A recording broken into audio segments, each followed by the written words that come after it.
দম্ভ এবং অহমিকা আওয়ামী লীগের শেখ হাসিনা চুরমার হয়ে গেল। যেই ভবনটিকে দুর্গের মতো মনে হতো, সেই ভবনের বর্তমান চেহারা দেখলে কি কল্পনা করতে পারেন? আওয়ামী লীগ মরিয়া প্রমাণ করিল তাহারা ভারতের দল। কোন ফ্যাসিস্ট, কোন স্বৈরাচারের স্বাভাবিক পতন হয়নি। আওয়ামী লীগ মরিয়া প্রমাণ করিল তাহারা ভারতের দল। বাংলাদেশের মানুষকে সেটা প্রমাণ করতে হয়নি, তারা নিজেরাই দীর্ঘ সময় ধরে বাংলাদেশের মানুষকে বুঝিয়ে দিয়েছে এবং পৃথিবীর ইতিহাসে লিখিত হয়ে গিয়েছে তারা বাংলাদেশের জন্য ন্যাশনাল সিকিউরিটি থ্রেট, তারা বাংলাদেশের প্রোডাক্ট নয়। আওয়ামী লীগ কোনো রাজনৈতিক দল নয়। আওয়ামী লীগ একটি মাফিয়া এবং স্বৈরতান্ত্রিক শক্তি, ফ্যাসিস্ট শক্তি। সুতরাং আওয়ামী লীগ সম্পর্কে বেশি কথা বলা আমার খুব একটা জায়েজ মনে হয় না। তাই আসুন দেশের শক্তি নিয়ে কথা বলি। আমাদের সন্তানরা জুলাই গণঅভ্যুত্থান সংগঠিত করেছে। এই রক্তের সিঁড়ি একদিনে নির্মিত হয় না।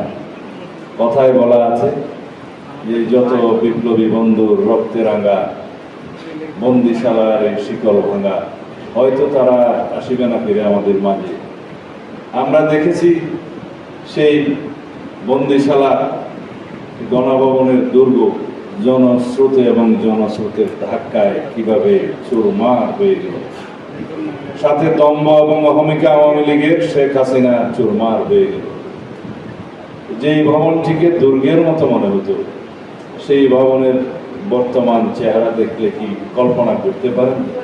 নিরস্ত্র মানুষের ধাক্কায় সেই দুর্গ কিভাবে নিশ্চিহ্ন হয়ে যায়। এটাই হলো জনশক্তি, এটাই হলো গণ ঐক্যের বিপ্লবী শক্তি। গণ ঐক্যের শক্তি যারা অনুধাবন করে না, তারাই স্বৈরাচারে পরিণত হয়, তারাই ফ্যাসিস্টে পরিণত হয়। এবং পৃথিবীর ইতিহাসে কোনো ফ্যাসিস্ট, কোনো স্বৈরাচারের স্বাভাবিক পতন হয়নি। কারণ স্বাভাবিক পতনের বা ক্ষমতা বদলের কোনো রাস্তাই তারা উন্মুক্ত রাখে না। যেমনটি শেখ মুজিব রাখেনি, সাংবিধানিকভাবে রাষ্ট্র ক্ষমতা পরিবর্তনের কোনো দুয়ার আর উন্মুক্ত রাখা হয়নি। তাজউদ্দিন আহমদের মেয়ে লিখেছে, তাজউদ্দিন আহমদের ডায়েরিতেও সম্ভবত লেখা আছে যে আপনি রাষ্ট্র ক্ষমতা পরিবর্তনের কোনো অপশন, কোনো দরজা খোলা রাখলেন না। সুতরাং অস্বাভাবিক পদ্ধতিতেই রাষ্ট্র ক্ষমতা পরিবর্তন হবে, তার শিকার তো আপনি হবেন এবং সাথে আমরাও যাব। সেটা অক্ষরে অক্ষরে সত্য প্রমাণিত হয়েছে।